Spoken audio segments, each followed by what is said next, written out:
అయినా మళ్ళీ సిగ్గు లేకుండా ఆయన ఆర్మీకి సంబంధించిన అధికారి అహ్మద్ షరీఫ్ ఇండియా మేమేమి యుద్ధం ఆపకూడదని బతిమాలలేదు, ఇండియాకి ఎక్కడ నష్టం జరుగుతుందని చెప్పేసి ఇండియా ఆపుకుంది, అది కాక ఇండియాకి మేము ఇచ్చిన జలక్తో డైనమోలో ఉందని చెప్తున్నాడు.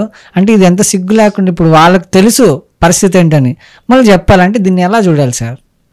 అంటే ఒకటి 7వ తారీఖున మనం వాళ్ళ 9 ఉగ్రవాద స్థావరాల మీద దాడి చేసి ధ్వంసం చేసాం. అవును, చేసిన వెంటనే మన ఇండియన్ డీజీఎంఓ వాళ్ళకి పాకిస్తాన్ డీజీఎంఓకి చెప్పాడు, ఇట్లా చేసాం మేము, వీటిని డిస్ట్రాయ్ చేసాం, టాక్స్ చేయటానికి మేము రెడీగా ఉన్నామని.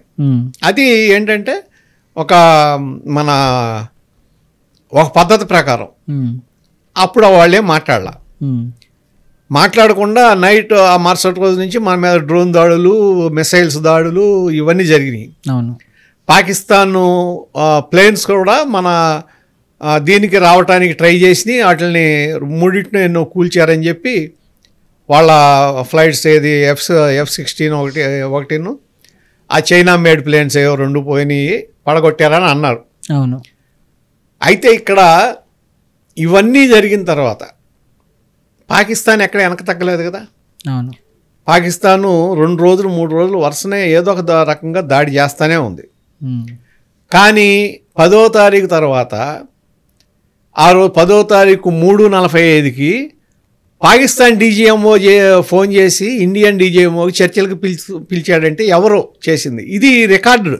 అవును, వాళ్ళు ఏదో అంటే పాకిస్తాన్ ఎట్లా తయారైందంటే పాకిస్తాన్ ఆర్మీ కూడా పొలిటికల్ అయిపోయింది. అంటే పొలిటికల్ స్టేట్మెంట్స్ ఇచ్చే విధంగా చూశారు. నిన్న మన ఆర్మీ ప్రెస్ మీట్ చూశారు కదా మీరు. ప్రెస్ మీట్లో మన ఎయిర్ వైస్ మార్షల్ అడిగారు ఎన్ని విమానాలు పడగొట్టారు పాకిస్తానీ అని. అంటే అతను చెప్పిన సమాధానం దీనికి అంటే పాకిస్తాన్కి ఇండియన్ ఆర్మీకి మధ్యలో తేడా ఏంటి అనేది.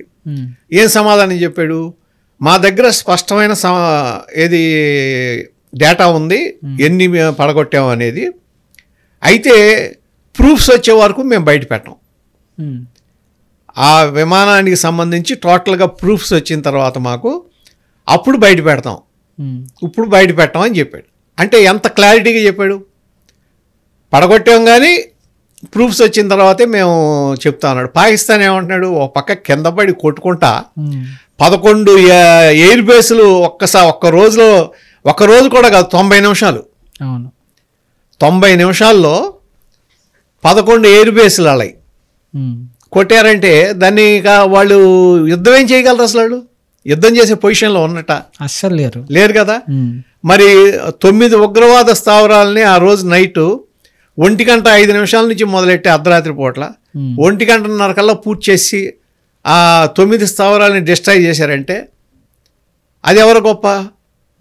దాంట్లో ఒక పంజాబ్ ప్రావిన్స్లో ఉన్న ఒక మెయిన్ వాళ్ళ ఉగ్రవాద స్థావరం అయితే పాకిస్తాన్ ఆర్మీ కంటోన్మెంట్ పక్కనే ఉంది. మరి పాకిస్తాన్ ఆర్మీకి కూడా చిన్న నష్టం జరగకుండా అంత ప్రెసిషన్గా స్ట్రైక్ చేశారంటే అది గొప్పతనం. అది తెలుసుకోలేదు, దాన్ని ఆపలేకపోయారంటే అది పాకిస్తాన్ యొక్క నిస్సహాయత.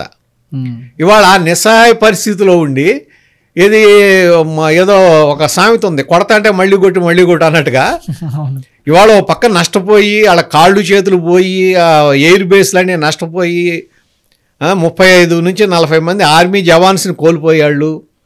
ఆ పరిస్థితిలో ఉండి వాళ్ళ మాదే పై చేయంటే ప్రపంచం నవ్వుతుంది వాళ్ళని చూసి. సో ఈ ఆపరేషన్లో రాఫెల్లో ఫైటర్ జెట్ విమానం పోయిందని కూడా కొన్ని కథనాలు అయితే వినిపిస్తున్నాయి. ఇది ఎంతవరకు వాస్తవం సార్? ఇందాక నేను చెప్పిందే, ఇప్పుడు మన వాళ్ళు నిజంగా కూల్చారు వాళ్ళని.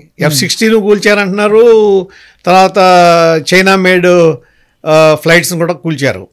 కానీ ఏమన్నారు, దానికి మాకు పూర్తి స్థాయి సమాచారం సాక్ష్యాలు వచ్చిన తర్వాత బయట పెడతామంటున్నారు. ఇవాళ పాకిస్తాన్కి అసలు ఈ రాఫెల్ అనేది కోలలేదు.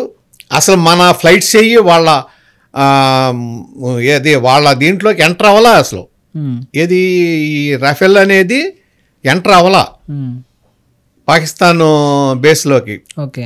దాన్ని కూల్చామని చెప్తున్నారు. ఎక్కడ కూల్చాము అనేది అంటే ఇందాక నేను చెప్పాను కదా ఆయుధ వ్యాపారం, ఇందాక నేను ఒక ఆయుధ వ్యాపారం అని చెప్పాను కదా, ఇది కూడా ఏంటంటే పాకిస్తాన్ రఫేల్ను కూల్చారని చెప్పి ఎవరు చెప్తున్నాడు? పాకిస్తాన్ అతను ఏం చెప్తున్నాడు?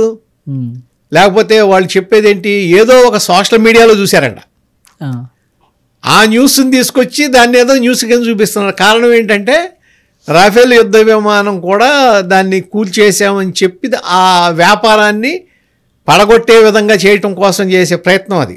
అంటే అది వ్యాపారంలో భాగం, వ్యాపార పోటీలో ఒక తప్పుడు ప్రచారం తప్ప మనకి క్లియర్గా మన ఎయిర్ ఫోర్స్ అదే మన ఎయిర్ వైస్ మార్షల్ చెప్పాడు ఇది నిన్న, మొత్తం మన పైలట్స్ అందరూ సేఫ్ అని. ఓకే. ఏమి క్యాజువాలిటీస్ లేవని చెప్పాడు. దాని మీనింగ్ అదే కదా. అవును. ఇంకెక్కడ కూల్చినట్టు, ఎక్కడ కూలింది ఏంటి?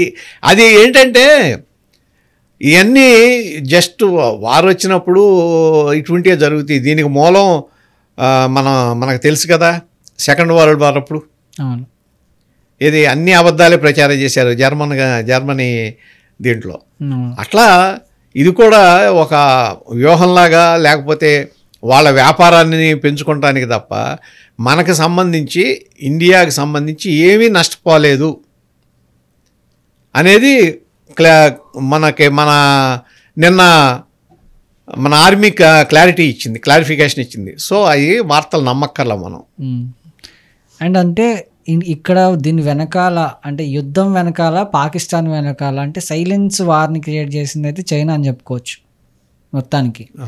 అండ్ సీజ్ఫైర్ అగ్రిమెంట్ అయిన తర్వాత ఇందాక మీరు చెప్పినట్టు ఇండియాని ఎదుర్కొనే దమ్ము ధైర్యం కానీ పాకిస్తాన్ ఆర్మీకి కానీ ఎవరికి లేదు. లేకపోయినా మళ్ళీ సీజ్ఫైర్ అయిన తర్వాత అయ్యింది అని తెలియగానే కాశ్మీర్ సీఎం నుంచి ఒక ట్వీట్ వచ్చింది, సీజ్ఫైర్ అయిపోయింది అంటున్నారు, మళ్ళీ పాకిస్తాన్ ఆర్మీ నుంచి కొన్ని దాడులు మళ్ళీ కాశ్మీర్లో జరుగుతున్నాయి. మరి ఇదెందుకు చేశారంటారు? జరిగిన తర్వాతే కదా మనాళ్ళు వార్నింగ్ ఇచ్చింది. ఇప్పుడు మోడీ ఏమన్నారు, తుపాకీ గుండు వస్తే దానికి ఎదురు బాంబులతో సమాధానం చెప్పండి అని ఇచ్చారు. రెండవది ఏంటంటే ఈ కంబాట్ ఫీల్డ్లో ఉన్న వాళ్ళకి ఫ్రీనెస్ ఇచ్చారు. మీరు ఒకవేళ ఇటువంటి వైలేషన్స్ జరిగితే మీరు తీసేసుకోండి అని చెప్పి ఇచ్చారు నిన్న. ఇవన్నీ నిన్న జరిగిన డెవలప్మెంట్స్. ఎందుకంటే ఆ రోజు జరిగిన తర్వాత క్లియర్గా వార్నింగ్ ఇచ్చారు, మీరు వైలేషన్ చేస్తే మేము కూడా చేయాల్సి వస్తుంది అని. సరే ఇవాళ ఏమీ లేదు, నిన్న నుంచి ఆపేసినట్టున్నారు, వాళ్ళు ఏం చేసినట్లేరు. ఇవాళ చర్చలు ఉన్నాయి, చూడాలి మరి చర్చల్లో ఏమొస్తుంది అనేది. కాకపోతే పాకిస్తాన్ అనేది నమ్మదగిన దేశం మాత్రం కాదు. అది కుక్కతాగు వంకర అన్నట్టు. వాళ్ళు మనకి ద్వారా సిమ్లా ప్యాక్ట్ వచ్చింది, ఏమీ జరగల. అంతకుముందు తాష్కెంట్ ఒప్పందం జరిగింది, దాన్ని వైలేషన్ చేశారు. వాళ్ళు అటువంటి పనే చేస్తారు. కాబట్టి ఇక్కడ ఇవాళ మనది అప్పర్ హ్యాండ్ ఉంది, మనం ఏం చెప్తే చేయాల్సిందే. కాబట్టి మన భారతదేశానికి సంబంధించి ఏది మంచిదో అది సాధించాల్సిన అవసరం ఉంది చర్చల్లో.